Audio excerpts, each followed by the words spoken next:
ما أصاب من مصيبة إلا بإذن الله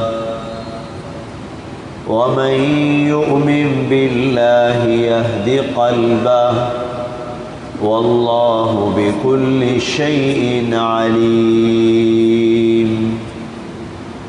وأطيعوا الله وأطيعوا الرسول فإن توليتم فإنما على رسولنا البلاغ المبين الله لا إله إلا هو وعلى الله فليتوكل المؤمنون يا أيها الذين آمنوا إن من أزواجكم وأولادكم عدوا لكم فاحذروهم وإن تعفوا وتصفحوا وتغفروا فإن الله غفور رحيم إنما أموالكم وأولادكم فتنة والله عنده أجر عظيم. أعوذ بالله من الشيطان الرجيم بسم الله الرحمن الرحيم. சொல்லி தரத சொல்லுங்க. ما أصاب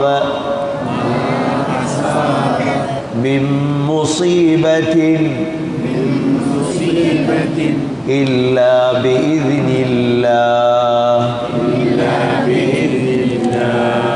ومن يؤمن بالله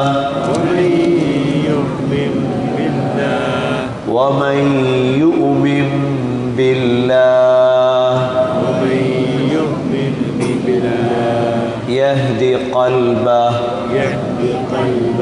والله بكل شيء عليم وأطيعوا الله وأطيعوا الرسول فإن توليتم فإنما على رسولنا البلاغ المبين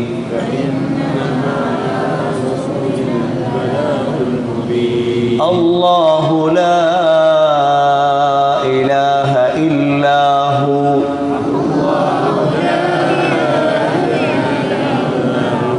وعلى الله فليتوكل المؤمنون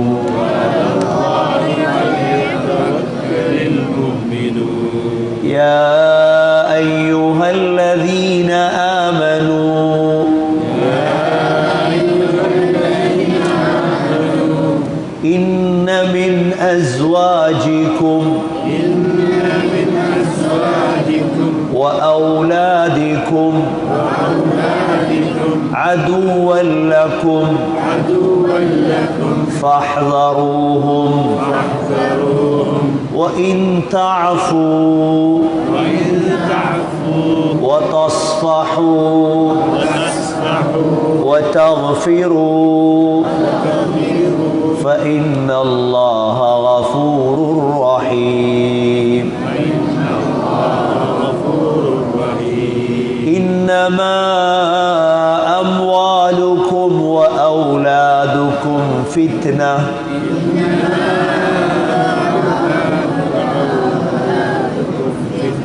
والله عنده أجر عظيم. சூரத்து தகாபுருடைய ஆரம்ப 10 ஆயத்துகளை நாங்கள் சென்ற தஃப்சீருடைய பாடத்தில் படித்தோம். இன்றைக்கு நாங்கள் சூரத்து தகாபுருடைய மீதமான ஆயத்துக்களை இன்ஷா அல்லாஹ் படிப்போம். அல்லாஹ் சுப்ஹானஹு வ தஆலாவுடைய ஒவ்வொரு வார்த்தையிலும் அல்லாஹ் இந்த சமூகத்துக்கு தேவையான பல விடயங்களை அல்லாஹ் கற்றுத்தருகின்றார். இதில் அல்லாஹ் கலா கதிர், உலகத்தில் நடக்கக்கூடிய எல்லா விடயங்களும் ஏற்கனவே முடிவெடுக்கப்பட்டது, கலா கதிர் உடைய விடயத்தை அல்லாஹ் கற்றுத்தருகிறார். அல்லாஹ் சொல்றார், மா அஸாப மின் முஸீபத்தின் இல்லா பிஇذنில்லாஹ். ஒரு மனிதனுக்கு ஏற்படக்கூடிய நலவோ கெடுதியோ,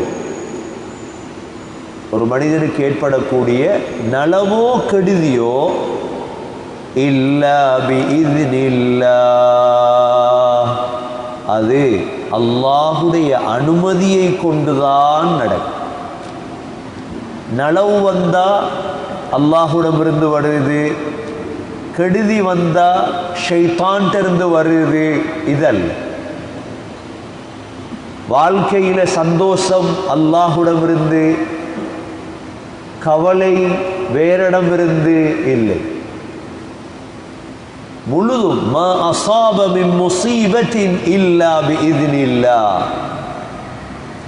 அதனால தான் ஹதீஸ்ல வந்திருக்குது, அஜபல் லில் முஃமின், ஒரு மூமினுடைய வாழ்க்கையே ஆச்சரியம்தான். அந்த மூமினுடைய வாழ்க்கையில் லா யக்தில்லாஹு கதாஅன் இல்லா கான கைரன் லஹ். அல்லாஹுடைய எந்த தீர்ப்பு வந்தாலும் அதை அவர் பொருந்திக் கொள்வார்.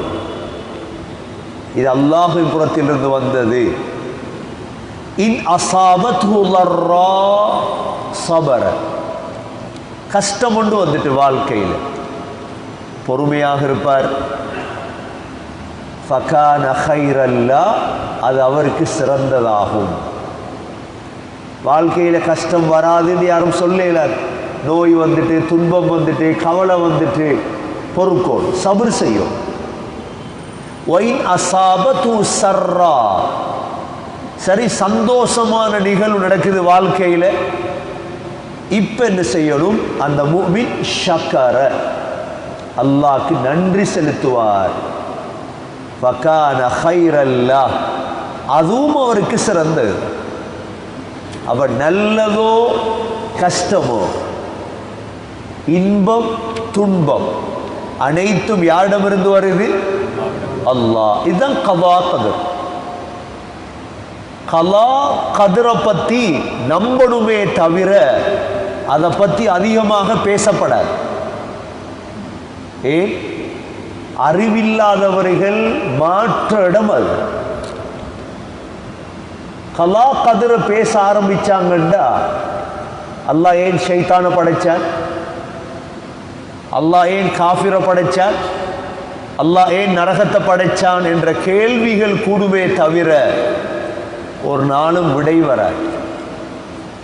அதனால தான் கலா கதிரை பேசுறதல்ல, கலா கதிரை நம்புறது. அல்லாஹ் சொல்றான், மா அஸாப மின் முஸீபத்தின் இல்லா பிஇذنில்லாஹ். என்ன முசீபத் உங்களுக்கு வந்தாலும் அது அல்லாஹுடைய அனுமதி இல்லாமல் வர முடியாது. وَمَن يُؤْمِن بِاللَّهِ يَهْدِ قَلْبَهُ. யார் அல்லாஹுவை நம்புவாரோ, யாரை நம்புவாரோ? அல்லாஹ் உள்ளத்துக்கு நேர்வழியை காட்டுறார். யஹ்தி கல்பஹ் வல்லாஹு பிகுல்லி ஷைஇன் அலீம். அல்லாஹ் ஒவ்வொன்றையும் மிக அறிந்தவர். அல்லாஹ்க்குத்தான் இல்ம் இருக்குது. ஒவ்வொன்றையும் ஒவ்வொருவருக்கும் எதை கொடுக்கணும் அல்லாஹ் அறிந்தவன். ஆகவே அல்லாஹ் இப்ப சொல்றான், وَأَطِيعُوا اللَّهَ وَأَطِيعُوا الرَّسُولَ. அல்லாஹ்வுக்கு வழிபடுங்கள். யாருக்கு வழிபடுங்கள்? அல்லாஹ்வுக்கு. முற்று முழுதாக அல்லாஹ்வுக்கு கட்டுப்படுங்கள். இரண்டாவது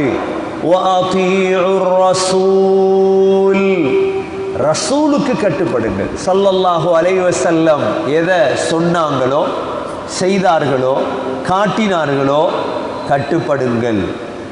சரி,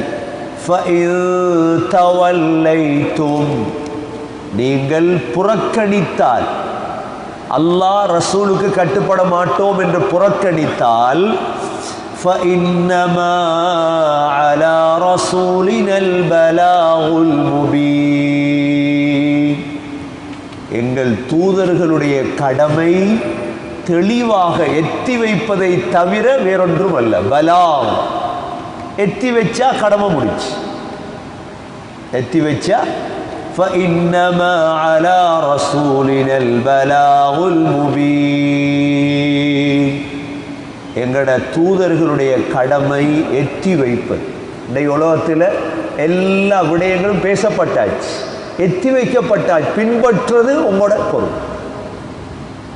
இது குர்ஆன், இது ஹதீஸ், இது அல்லாஹ்ட கட்டளை, இது ஸல்லல்லாஹு அலைஹி வஸல்லமுடைய வாழ்க்கை வழிமுறை. இது பின்பற்றுறது எங்கட கடமை. இதை சொல்லிட்டு அல்லாஹ் நபியை பார்த்து சொல்றான், நபியே, அல்லாஹு லா இலாஹ இல்லாஹு, அல்லாஹுவை தவிர வணங்கப்படுவதற்கு வேறொரு கடவுள் கிடையாது. அல்லாஹு லா இலாஹ இல்லாஹு வஅலல்லாஹி ஃபல்யதவக்கலில் முஃமினூன். ஆகவே மூமின்களே, அல்லாஹ்வை மட்டும் நம்புங்கள், அல்லாஹ்வை மட்டும் நம்புங்க. இமாம் ஸுஹ்ரி ரஹிமஹுல்லாஹ் இந்த ஆயத்துக்கு விளக்கம் சொல்லும் பொழுது சொல்லுவார்களாம், அல்லாஹ்விடமிருந்து கடிதம் வந்திருக்கு, தூது வந்திருக்குது, ரசூலுடைய வேலை எத்தி வைக்கிறது. ஸல்லல்லாஹு அலைஹி வஸல்லம் வாழும் பொழுது எத்தி வைத்தார்கள், அதுதான் குர்ஆனாக மாறியது. வஅலைன தஸ்லீம், எங்களுடைய கடமை வழிபடுவது. எங்களுடைய கடமை என்ன? வழிபடுவது. அதற்கு பிறகுதான் அல்லாஹ் தவக்குல், அல்லாஹ்வை நம்புங்கன்னு அல்லாஹ் சொன்னான். வஅலல்லாஹி ஃபல்யதவக்கலில் முஃமினூன். ஆகவே கதா கதருடைய விடயத்தில் நாங்கள் வாழ்க்கையில் தவறிழைக்கிறது யாரு? இஸ்லாம் தெரியாதவர். ஏதாவது ஒரு நடக்க முடியாத ஒரு கஷ்டம் ஒன்று நடந்துட்டு, தாங்க முடியாத ஒரு கஷ்டம் வந்துட்டு, இந்த நேரம் அல்லாஹ்வுக்கு ஏசிடப்பட, அல்லாஹ்வுக்கு ஏசிடப்பட. உன்னால தாங்க முடியாது என்ற அல்லாஹ் தந்திருக்க மாட்டான். லா யுகல்லிஃபுல்லாஹு நஃப்ஸன், அல்லாஹ் யாரும் மீதும் சுமக்க முடியாத பாரத்தை அல்லாஹ் கொடுக்கிறது இல்லை. அல்லாஹ்வை விளங்கும். கஷ்டங்கள், பிரச்சனைகள், சந்தோஷங்கள் அனைத்தும் இது கலா கதருடைய ஆக முக்கியமானது. சில உலமாக்கள்கிட்ட கேட்டாங்க, கலா கதிர் என்ன? சொன்னாங்க, அது இருண்ட இரவு, அதை தேட போகாத. திரும்பியும் கேட்டார், கதா கதிர் என்றால் என்ன? சொன்னாங்க, அது ஆழமான கடல், அதுல கால நுழைவிச்சிடாத. திரும்பியும் கேட்டார், கலா கதிர் என்றால் என்ன? சொன்னாங்க, முழு குர்ஆனையும் எப்போ உனக்கு விளங்குமோ அன்றைக்குத்தான் கலா கதிர் என்றால் என்னவென்று உனக்கு தெரியும். அதுவரைக்கும் கலா கதிர் உனக்கு விளங்காது. கதா கதிர் அல்லாஹுடைய தீர்ப்பு, அல்லாஹுடைய ஒரு முடிவு இருக்கும். நாங்கள் ஏற்கனவே சூரத்து நூஹ்ல படித்தோம். அல்லாஹுடைய அஜல் இருக்குது.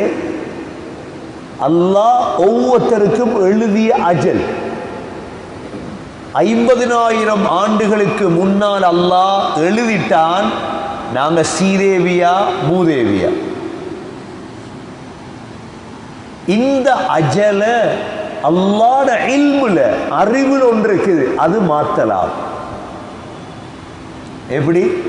ஹஸரத் அப்துல்லா பின் உமர் ரலியல்லாஹு அன்ஹு காபத்துல்லாவுக்கு தவாஃப் செய்வதற்காக வந்தா அவங்க கேட்கக்கூடிய முக்கியமான துஆல ஒன்றுதான், யா அல்லாஹ், என்ன நீ மூதேவியாக எழுதியிருந்தால் அதை அழித்துட்டு யா அல்லாஹ் என்ன சீதேவியாக ஆக்கு.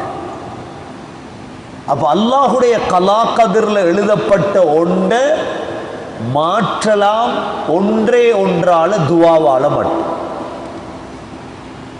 லா யருத்துல் கதா இல்ல துஆ. துஆ என்ன செஞ்சிரும்? கலா கதிர மாத்திரும். இன்னொன்று இருக்குது அல்லாஹ்ட இல்முல, இது ஒரு நாளும் மாறாது.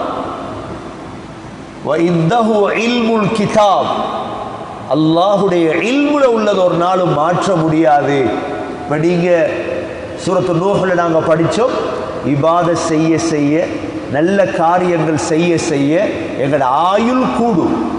எப்படி ஆயுள் கூடுறது? கலா கதிரில் எழுதப்பட்டிருக்குது, இது அல்லாஹ் எங்களோட அமலை வச்சு மாற்றுவார். ஆனால் அல்லாஹ்ட இல்முல உள்ளது ஒரு நாளும் மாற்றப்படாது. இதை சொல்லிட்டு அல்லாஹ் அடுத்த விடயத்துக்கு போறான். யா அய்யுஹல்லதீன ஆமனூ, ஈமான் கொண்டவர்களே, ஈமான் கொண்டவர்களே, இன்ன மின் அஸ்வாஜிக்கும் வ அவுலாதிக்கும் அதுவல் லக்கும் ஃபஹ்தரூஹும், நிச்சயமாக உங்கள் மனைவிமார்களில் சிலர், இதுதான் இந்த இடத்துல தஃப்சீர். இன்ன மின், இந்த மின் இருக்குதே, இந்த மின்னுக்கு கருத்து சிலது. மின் தபீதியாங்கிறது அரபு கிரேமர்ல. சில மனைவிமார் இருக்கிறார்கள் உங்களுடைய, வ அவுலாதிக்கும், உங்களுடைய பிள்ளைகள், அதுவல் லக்கும், உங்களுடைய விரோதிகளாவார்கள். யார் அல்லாஹ் விரோதின்னு சொல்றார்? உங்களோட மனைவியையும், உங்களுடைய எல்லா மனைவியும் அல்ல, சில, எல்லா பிள்ளைகளும் அல்ல, சில பிள்ளைகள். எல்லா மனைவி எல்லா பிள்ளைகளையும் அல்லாஹ் சொல்ல இல்லை. அதனாலதான் இன்ன மின் அஸ்வாஜிக்கும் வ அவுலாதிக்கும், உங்களுடைய மனைவிமார்களில், உங்களுடைய பிள்ளைகளில் சிலர் உங்களுடைய விரோதிகள். எழுதுறாங்க, இந்த ஆயத் இறங்குவதற்கான சபபு நுசூல் இமாம் திர்மிதி, ஹாக்கிம், இப்னு ஜரீர், இப்னு அப்பாஸ் ரலியல்லாஹு அன்ஹு மூலமாக எழுதுகிறார்கள். இது இறங்கியதாம் மக்கா வாசிகள் சிலருடைய விடயத்தில். அவர்களுடைய மனைவிமார்களும் பிள்ளைகளும் அவங்கள இஸ்லாத்தை தழுவியதற்கு பிறகு மதீனாவுக்கு போறதை தடுத்தாங்க, ஹிஜ்ரத்தை. நீ ஹிஜ்ரத் செய்யாதீங்க, பாப்பாவை பார்த்து பிள்ளைகளும் மனைவிமார்களும் சொன்னாங்க. இப்ப அல்லாஹ் இந்த ஆயத்தை இறக்கினான்.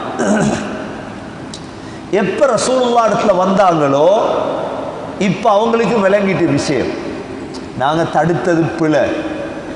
அதுக்கு பிறகு பின்னுள்ள ஆயத்தை அல்லாஹ் இறக்கினார்.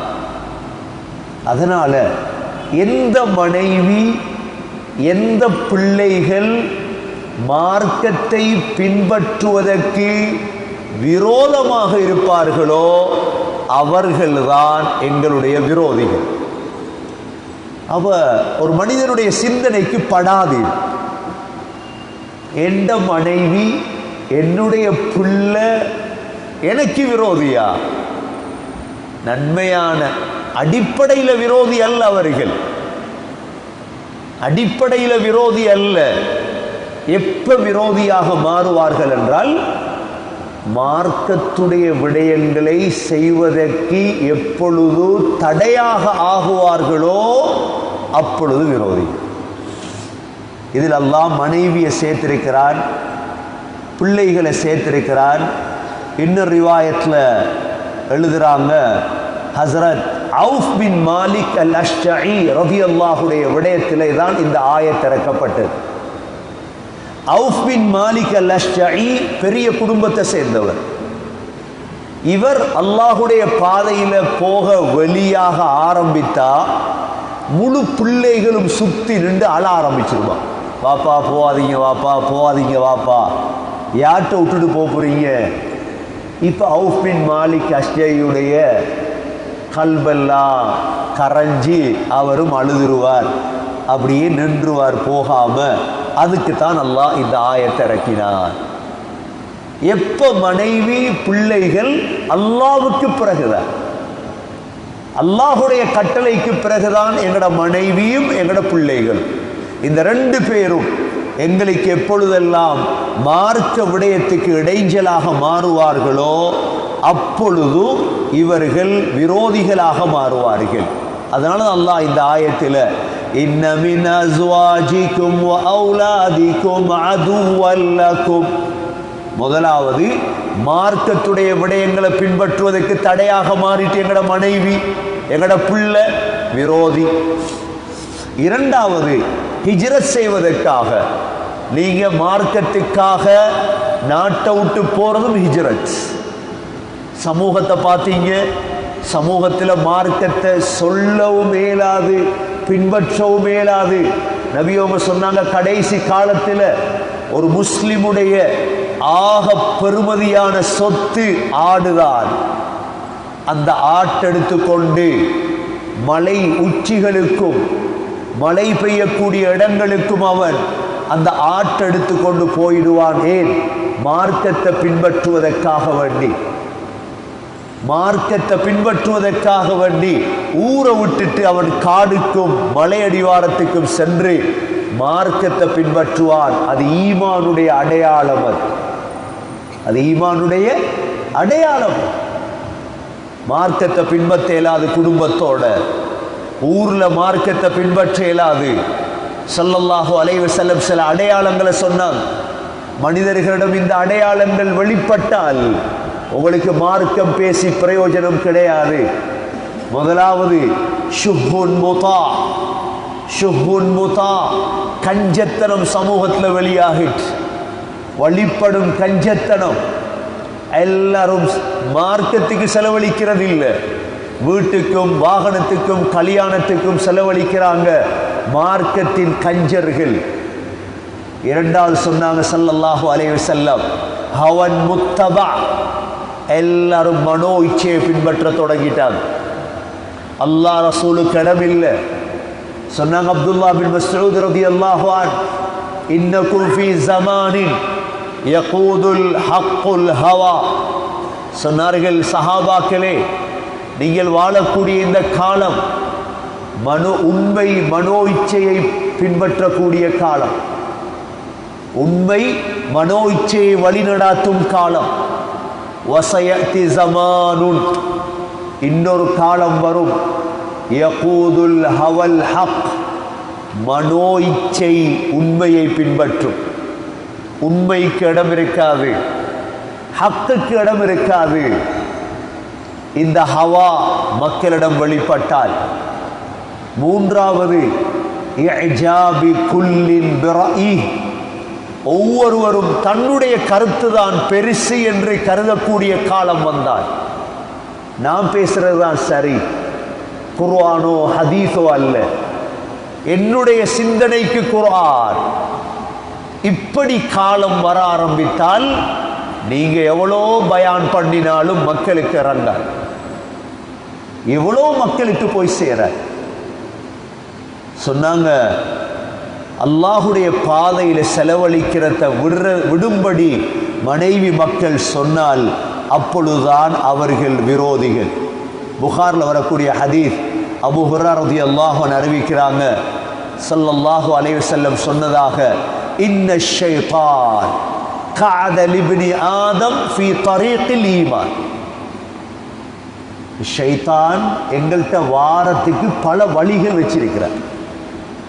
ஆதம் அலைஹிஸ்ஸலாத்திடம் ஷைத்தான் போன யாரால? யாரால? ஹவ்வா அலைஹிஸ்ஸலாம். எங்கள்கிட்ட வாரது எங்கட மனைவியாலையும் பிள்ளையால இல்லை.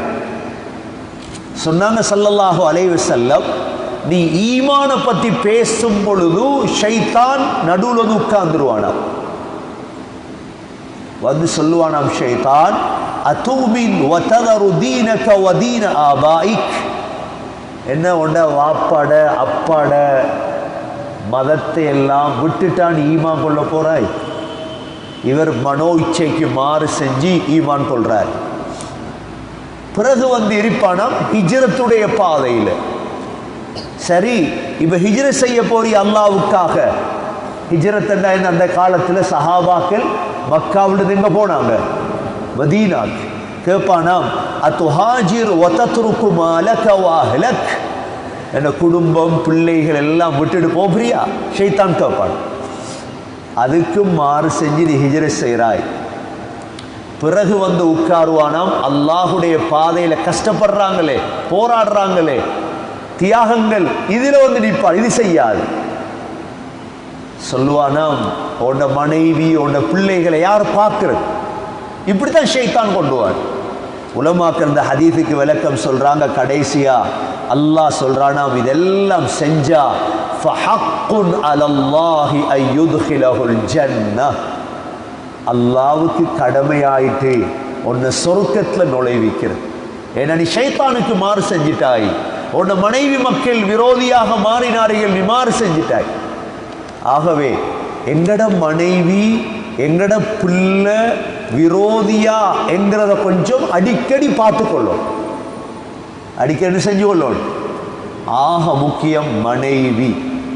இன்னமின் அஸ்வாஜிக்கும் அல்லாஹ் சொல்லிட்டான்.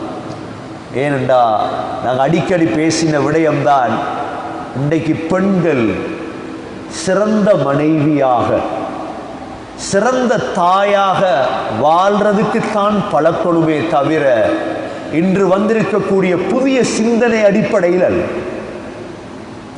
எப்பொழுதும் குர்ஆன் பல்கீஸை பற்றி பேசின குர்ஆன் இஸ்மாயில் அலைஹிஸ்ஸலாத்துடைய உம்மாவை பற்றி பேசினதையும் மறந்துடப்படாது.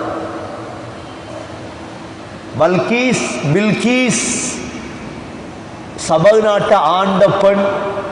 ஸ்ரீலங்காவில் இருக்கிற முஸ்லீம் பெண்கள் எல்லாம் பில்கீஸை போல மாறணும் என்று பேச முன்னால் அரசியல்வாதிகள் விளங்கணும், இஸ்மாயில் அலைஹிஸ்ஸலாத்துடைய உம்மா இருக்கிறாவே இவரை பற்றியும் குர்ஆன் பேசியிருக்குது. ஹாஜர் பில்கீஸுடைய வரலாறு பேசுகிற அரசியல்வாதிகள் ஒன்றை விளங்கணும், ஹசரத் மூசா அலைஹிஸ்ஸலாத்துடைய உம்மாவை பற்றியும் குர்ஆன் பேசியிருக்கு. பில்கீஸை பற்றி பேசுகிற நீங்க இன்னும் விளங்கணும், ஈசா அலைஹிஸ்ஸலாத்துடைய உம்மா மரியமை பற்றியும் குர்ஆன் பேசியிருக்கு. ஒரே ஒரு பெண் நாட்டை ஆண்டாள் என்பதற்காக முழு முஸ்லிம் பெண்களும் நாட்டை ஆள்றதுக்கு அரசியலுக்கு இறங்கணும் என்று யாரும் பேசக்கூடாது. ஒரு பெண்ணுடைய ஆகப்பெரிய கடமை அரசியல் செய்வதல்ல, தன்னுடைய கணவன் தன்னுடைய வயிற்றில் சுமந்த பிள்ளைகளை சாலிஹாக வளர்த்தெடுக்கும். இது ஆகப்பெரிய பொறுப்பு. அதனாலதான் அர்ரிஜாலு கவ்வாமூன அலன் நிஸா, அல்லாஹ் சொல்றார், பெண்களை நிர்வகிப்பவர்கள் ஆண்கள். அப்படின்னா இது குடும்ப விவகாரங்கள்ல மாத்திரம்தான். இமாம் அபு ஹனீஃபா, இமாம் தப்ரி குடும்ப விவகாரங்கள்ல மாத்திரம்தான் என்று பேசுறது பெரிய ஆச்சரியம். ஏன்?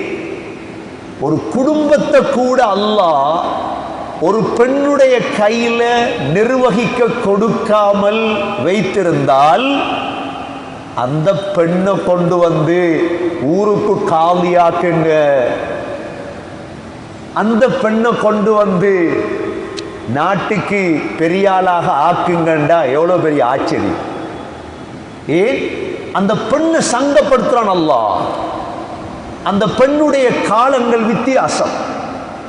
ஒரு பெண் பாடசாலையில் பிரின்சிபலா இருக்கலாம், அது பரவாயில்லை.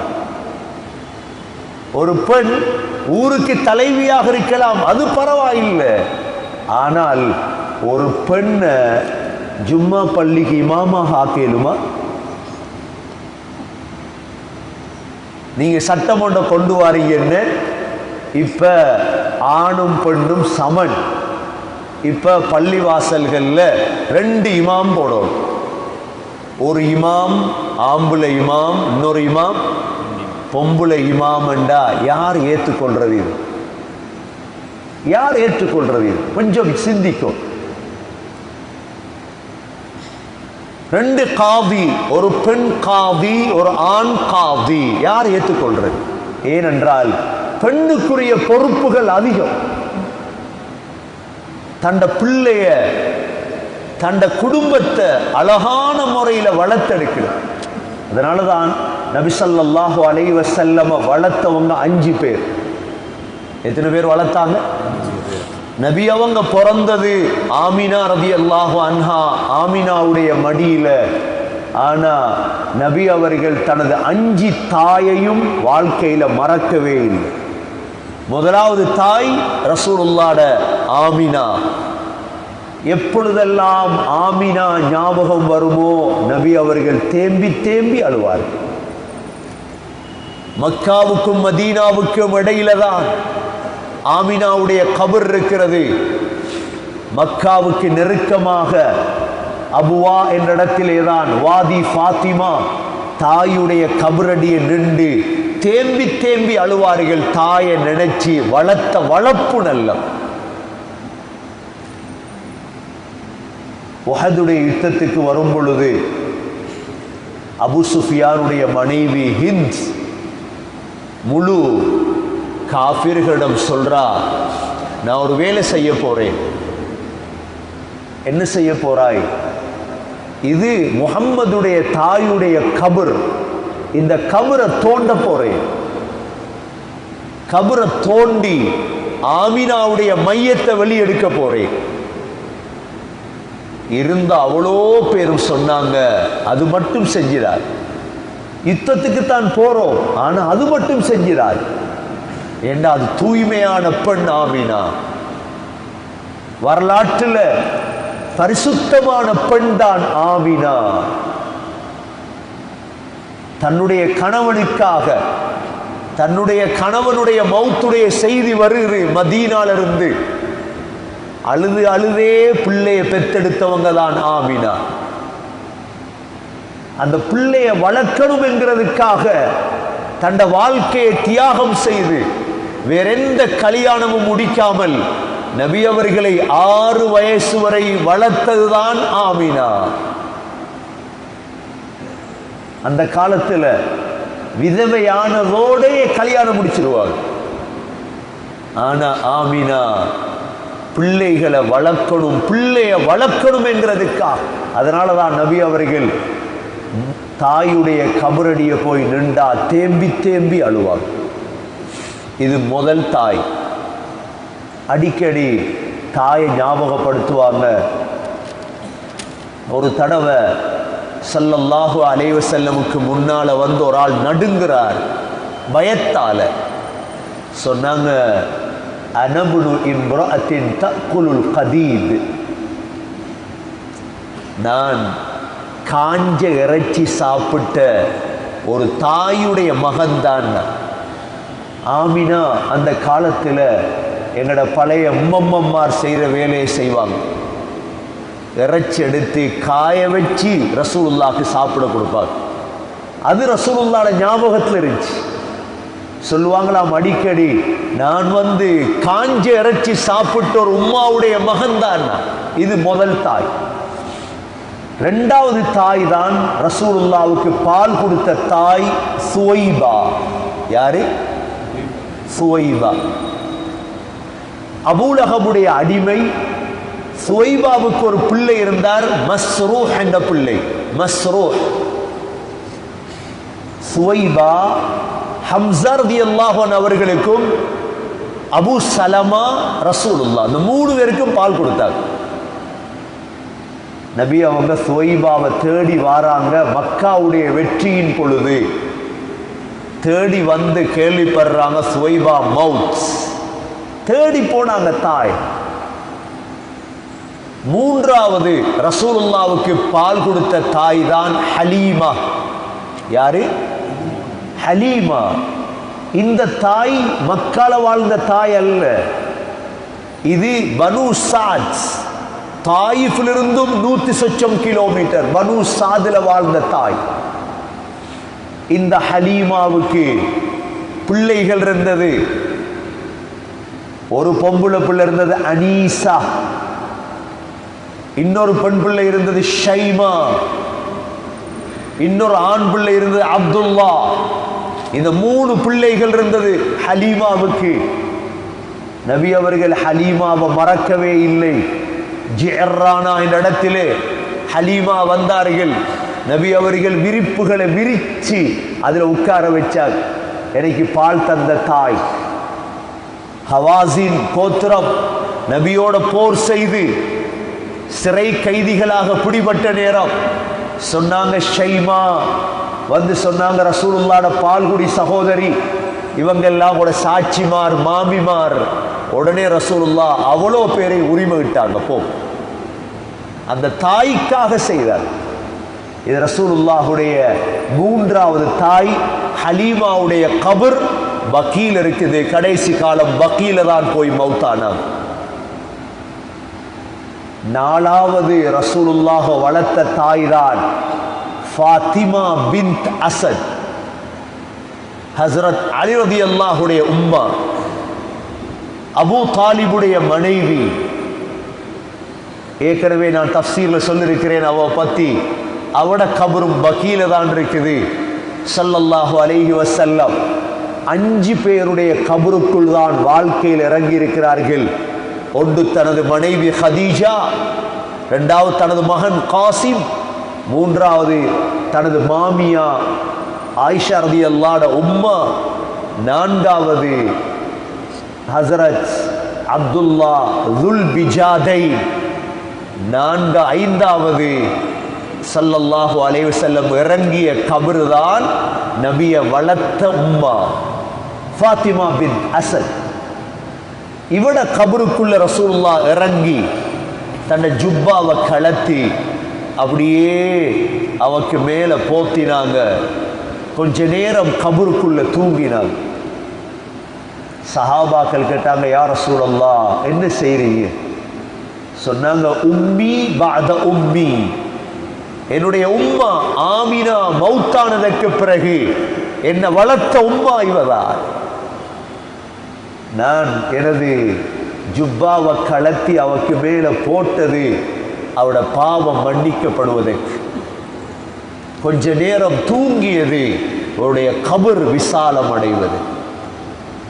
இது 4வது தாய். 5வது ரசூலுல்லாஹுடைய வளர்த்த தாய் தான் உம்மு ஐமன். உம்மு ஐமன், இந்த உம்மு ஐமன் ரசூலுல்லாஹுடைய வாப்பாவுடைய மையத்திலும் கலந்து கொண்ட பெண், ரசூலுல்லாஹுடைய உம்மாவுடைய மையத்திலும் கலந்து கொண்ட பெண், ரசூலுல்லாஹுடைய மையத்திலும் கலந்து கொண்ட பெண். உம்மு ஐமன் ஸல்லல்லாஹு அலைஹி வஸல்லம் இரக்கமாக பார்த்த ஒரு பெண். உம்மு ஐமனுக்கு ரசூலுல்லாஹ் ஸைதை கல்யாணம் முடிச்சு கொடுத்தாங்க. அதுல பிறந்த பிள்ளை தான் உசாமா. உசாமாவை ஸைத் முஅத்தால போய் ஷஹீதாகிட்டார். ஜோர்டான்ல நபி அவங்களுக்கு கேள்விப்படுது ஸைத் ஷஹீதாகிட்டார். ஸைத் ஷஹீதாகியதோடு ஹஸரத் அப்துல்லா பின் ரவாஹா கொடியெடுத்தார். அவரும் ஷஹீத். அவர் மௌத்தானதோட ஹஸரத் அப்துல்லா பின் ஜாஃபர், ஹஸரத் ஜாஃபர் பின் அபி தாலிப் ஷஹீத். நபி அவங்க அப்பதான் கண்ணீர் வடித்தார்கள். ஏன் ஸைதுடைய மௌத்தை நினைச்சு அழுதார்கள். அவர்களுக்கு பிறந்த பிள்ளைதான் உசாமா. உசாமாவை வளர்த்தது ரசூலுல்லாஹ் தான். கடைசியாக ஹஸரத் ஸல்லல்லாஹு அலைஹி வஸல்லமுடைய மௌத்துக்கு பிறகு அபூபக்கர் உமர் ரலியல்லாஹு அன்ஹு உம்மு ஐமனை சந்திக்க போனார்கள். உம்மு ஐமன் அழுது கொண்டிருந்தார்கள். கேட்டாங்க அபூபக்கர் உமர் ரலியல்லாஹு அன்ஹு, தாயே ஏன் அழுகிறீர்கள்? சொன்னார்கள், ரசூலுல்லாஹுடைய மௌத்தை நினைச்சு நான் அழல்ல. ஏன், அவர் மனிதர் மௌத்தாகுவார். ஆனால் நான் அழுவது எதற்கென்றால் அவருக்கு இறங்கிய வஹி நின்று விட்டதே, அதற்காக நான் அழுகிறேன். உம்மு ஐமனுக்கு இந்த வஹையுடைய பெருமதி தெரியும். ஆகவே ஸல்லல்லாஹு அலைஹி வஸல்லம் இந்த 5 தாய்களையும் மதித்தார்கள். ஒன்று ஆமினா, இரண்டாவது சுவைபா, மூன்றாவது ஹலீமா, நான்காவது ஃபாத்திமா பின் அசத், ஐந்தாவது உம்மு ஐமன். இந்த வரலாறுகளைத்தான் இன்றைய தாய்மார்கள் படிக்க வேண்டும். இதற்கு அப்பால் தான் 3 தாய்மார்கள், ஹஸ்ரத் ஈசா அலைஹிஸ்ஸலாத்துடைய உம்மா, ஹஸ்ரத் மூசா அலைஹிஸ்ஸலாத்துடைய உம்மா, ஹஸ்ரத் இஸ்மாயில் அலைஹிஸ்ஸலாத்துடைய உம்மா. இவைகளை வச்சுட்டு ஒரு பல்கீஸுடைய ஒரு பில்கீஸுடைய வரலாறை தேடி எடுத்து முழு முஸ்லீம் பெண்களும் அரசியலுக்கு இறங்கணும் அப்படிங்கிறது பெரிய ஆச்சரியமாக இருக்குது. எனவே குர்ஆனை சரியாக விளங்கணும். இவர்கள் தான் அல்லாஹ் சொல்றான், இன்ன மின் அஸ்வாஜிக்கும், உங்களுடைய மனைவிமார்களில், வ அவுலாதிக்கும், உங்களுடைய பிள்ளைகளில், அதுவல்லக்கும், விரோதிகள் இருக்கிறார்கள். கவனம். எப்படி ஷைத்தான் விரோதியோ, எப்படி நஃப்ஸ் விரோதியோ, எப்படி யஹூதி விரோதியோ, எப்படி நசாரா விரோதியோ, இதே போலதான் மார்க்கத்தை செய்ய விடலண்டா எங்கட மனைவியும் எங்கட விரோதி, எங்கட பிள்ளையும் எங்கட விரோதி. ஃபஹதரூஹும், அவர்களை தவிந்து கொள்ளுங்கள். அல்லாஹ் சொல்றார், ஃபஹதரூஹும், அவர்களை தவிந்து கொள்ளுங்கள். தவிந்து கொள்வது மாத்திரமல்ல, وَإِن تَعْفُوا وَتَصْفَحُوا وَتَغْفِرُوا فَإِنَّ اللَّهَ غَفُورٌ رَحِيمٌ. وَإِن تَعْفُوا, அவர்களை நீங்க மன்னிச்சிட்டா, சரி உணர்ந்துட்டாங்க தவற, மன்னிச்சிரு. وَإِن تَعْفُوا, தஅஃபு என்றால் மன்னிப்பது. அடுத்தது பாருங்க, وَتَصْفَحُوا, தஸ்ஃபஹு என்றா என்ன?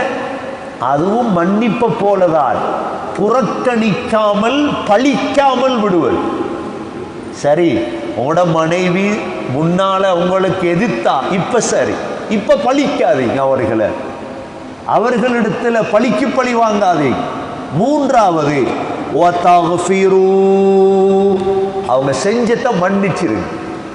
ஃபஇன்னல்லாஹ கஃபூருர் ரஹீம், நிச்சயமாக அல்லாஹ் மன்னிப்பவனாகவும் இரக்கமுள்ளவனாகவும் இருக்கிறார். சரி, அடுத்த ஆயத்தை பாருங்க, இது வித்தியாசமான ஒரு ஆயத். இன்னமா அம்வாலுக்கும் வ அவுலாதுக்கும் ஃபித்னா, உங்களுடைய பிள்ளைகளும் செல்வங்களும் ஃபித்னாவாகும். முந்தைய ஆயத்துல மின் வந்துச்சு, இந்த ஆயத்துல மின் இல்லை. மின்னண்டா என்ன? உங்களுடைய மனைவிமார்களில் சிலரும் பிள்ளைகளில் சிலரும் விரோதி. ஆனா இதுல மின் இல்லை. ஏன்? இன்னமா அம்வாலுக்கும், உங்களுடைய செல்வமே ஃபித்னாதான். செல்வத்தில் சிலது ஃபித்னா அல்ல, செல்வமே ஃபித்னாதான். பிள்ளைகள் ஃபித்னா. ஏன் நபியோங்க அல்லாஹ் அப்படி இறக்கினான்? ஹதீஸ்ல வந்திருக்குது, இன்ன லிகுல்லி உம்மத்தின் ஃபித்னா, ஒவ்வொரு சமூகத்துக்கும் ஃபித்னா இருக்குது. வ இன்ன ஃபித்னத்து உம்மத்தி அல் மால், எனது உம்மத்துடைய ஃபித்னா செல்வம். இரண்டாவது அல் வலது சம்ரத்துல் குலூப், பிள்ளை இருக்குதே அது உள்ளத்துடைய பழம். எப்ப பிள்ளைய பார்க்கிறாரோ ஃபித்னால விழுந்துருவார்.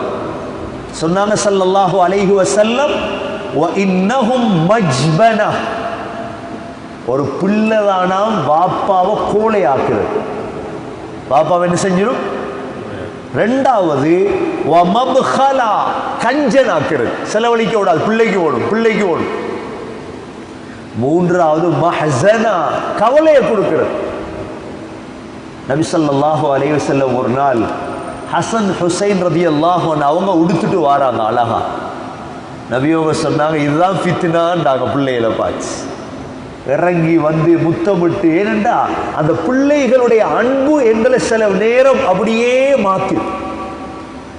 அதனால அல்லாஹ் இந்த இடத்துல இன்னமா அம்வாலுக்கும் வ அவுலாதுக்கும் ஃபித்னா, ஃபித்னான்னு தான் சொல்லிருக்கான், விரோதி என்று சொல்லல. விரோதி வேற, ஃபித்னா வேற. விரோதி வேற, ஃபித்னா வேற. விரோதியை தவிந்து கொள்ளு, ஃபஹ்தரூஹும், இதை தவிந்து கொள்ளு என்று அல்லாஹ் சொல்லல. சம்பாதிக்காத, பிள்ளைய பெக்காத என்று சொல்லல அல்லாஹ். ஃபித்னா தவணம். சம்பாதி, பிள்ளைய பெற்றடு, ஆனா ஃபித்னா என்று சொல்லிட்டு அல்லாஹ் அதுக்கு பிறகு சொல்றான் வல்லாஹு இந்தஹு அஜ்ருன் அதீம், வல்லாஹு இந்தஹு அஜ்ருன் அதீம். அல்லாஹ்வுட பிரம்மாண்டமான கூலி இருக்குது. என்ன கூலி? சொர்க்கம். என்ன கூலி? சொர்க்கம் இருக்குது.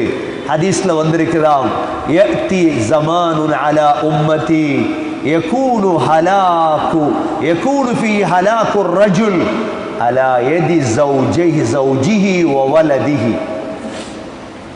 என்ற உம்மத்துக்கு ஒரு காலம் வரும், என்ற உம்மத்துடைய ஆண்களின் அழிவு அவர்களின் மனைவிமார் பிள்ளைகளுடைய கையில் இருக்குமா. ஏனெண்டா இந்த ரெண்டு பேரும் ஏழ்மையை சொல்லி சொல்லி எப்படியாவது ஹராத்துல நுழைவிச்சு அழிக்க வச்சிருவாங்க வாப்பாவை. இதை வச்சுதான் அல்லாஹ் இந்த ஆயத்தில் உங்களோட மனைவி பிள்ளைகள் விரோதி என்பதை அல்லாஹ் தெளிவுபடுத்திட்டு அல்லாஹ் இப்ப சொல்றான், ஃபத்தகுல்லாஹ மஸ்ததஅதும், நீ ஏழுமான அளவு அல்லாஹ்வை பயந்து கொள்ளுங்கள். எந்த அளவு? ஏழுமான. இது அகீதால அல்ல, அமல்கள். அகீதாவுடைய விடயத்தை அல்லாஹ் சொல்லிட்டார், ஃபத்தகுல்லாஹ ஹக்க துகாதி, உண்மையான முறையில் அல்லாஹ்வை பயந்து கொள்ளும். இது அமல்கள் விடயத்தில். ஃபத்தகுல்லாஹ மஸ்ததஅதும் வஸ்மஊ, இரண்டாவது வழிபடுங்கள், வஅதீஉ, கட்டுப்படுங்கள், وَأَنْفِقُوا خَيْرًا لِأَنْفُسِكُمْ, செலவழியுங்கள், அல்லாஹ்வுடைய பாதையில் செலவழியுங்கள். وَمَنْ يُوقَ شُحَّ نَفْسِهِ فَأُولَئِكَ هُمُ الْمُفْلِحُونَ, யார் கஞ்சத்தனத்தை விட்டு பாதுகாக்கப்பட்டாரோ அவர் வெற்றி அடைந்து விட்டார். கஞ்சத்தனம் இல்லை. ஷுஹ்ன்றது கஞ்சத்தனத்துல உயர்ந்தது. புகுல் ஷுஹ். وَمَنْ يُوقَ شُحَّ نَفْسِهِ فَأُولَئِكَ هُمُ الْمُفْلِحُونَ.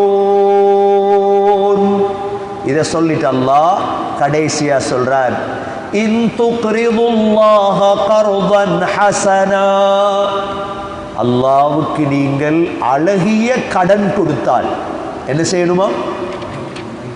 அல்லாஹ்க்கு சும்மா கொடுக்காது. எப்படி கொடுங்க? கர்ப் ஹசன், அழகிய கடன். அழகிய கடன்டா என்ன? அல்லாஹ்வுக்கு கடன் கொடுக்கிறண்டா என்ன? அத்தஸத்துக் மினல் ஹலால், ஹலாலான பொருளிலிருந்து சதக்கா கொடுக்கும். என்ன பொருளிலிருந்து? ரெண்டாவது பி இஹ்லாஸ், இஹ்லாஸோட. மூன்றாவது வதீபு நஃப்ஸ், நல்ல மனதோட. வெறுத்து சதக்கா கொடுக்கிறது, வந்து நின்றுட்டானே கேட்டுட்டானே அது கொடுக்கவாது. இது கர்து ஹசனால். இந்த மூணும் சேர்ந்தா தான் கர்து ஹசனா. ஹதீஸ் குதுசியில வருது, அல்லாஹ் சொல்றானா, இஸ்தக்ரல்து அப்தி, எனது அடியானிடம் நான் கடன் கேட்டேன், ஃபஅபா ஐயக்ருபனி, எனக்கு கடன் தர முடியாதுன்னு என் அடியான் மறுத்துட்டான். அல்லாஹ் சொல்றான். எதற்கு கடன் கொடுக்கிற?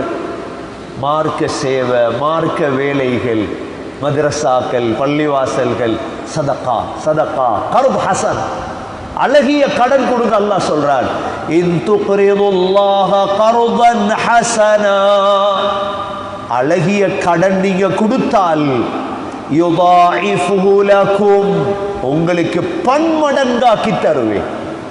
நீங்க கொடுத்தது 1,00,000, உங்களுக்கு 1,00,00,000 தருவேன் அல்லாஹ் சொல்றான். நீங்க தந்த 1,00,000க்கு 1,00,000 அல்ல நான் தருவேன் பதில் கடன்.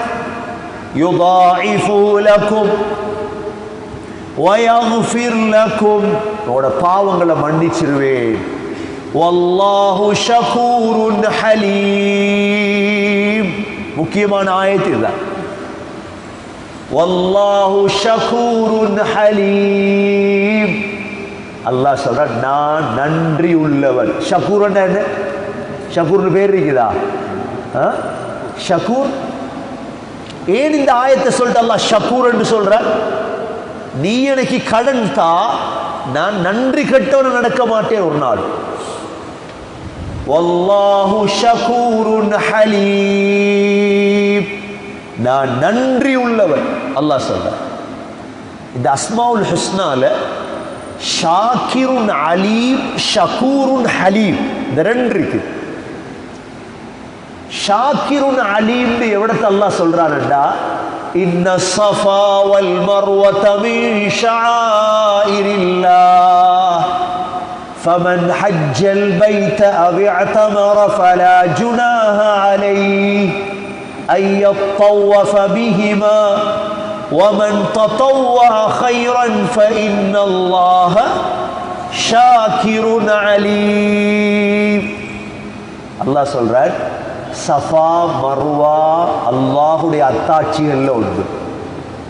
அதுல நீ சை செய் என்று சொல்லிட்டு வமன் ததவ்வஅ, யார் மேலதிகமான அமல் செய்வாரோ ஃபஇன்னல்லாஹ ஷாக்கிருன் அலீம்.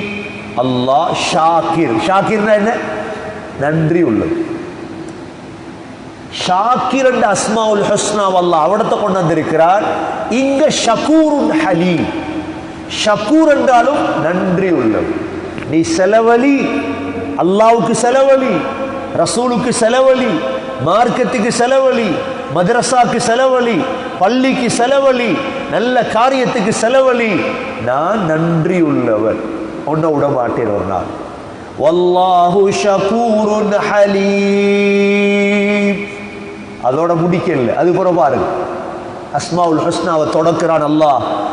ஆலிமுல் கைபி வஷ்ஷஹாதா, ஆலிமுல் கைபி வஷ்ஷஹாதா, எனக்கு தான் மறைவான விடயங்களின் அறிவும் இருக்கிறது, தெளிவான விடயங்களின் அறிவும் எனக்குத்தான் இருக்கு. அது மாத்திரமல்ல, அல் அஸீஸுல் ஹகீம். அஸீஸ், நான் யாவற்றையும் மிகைத்தவன், நான் தான் சங்கே கொடுப்பவன்.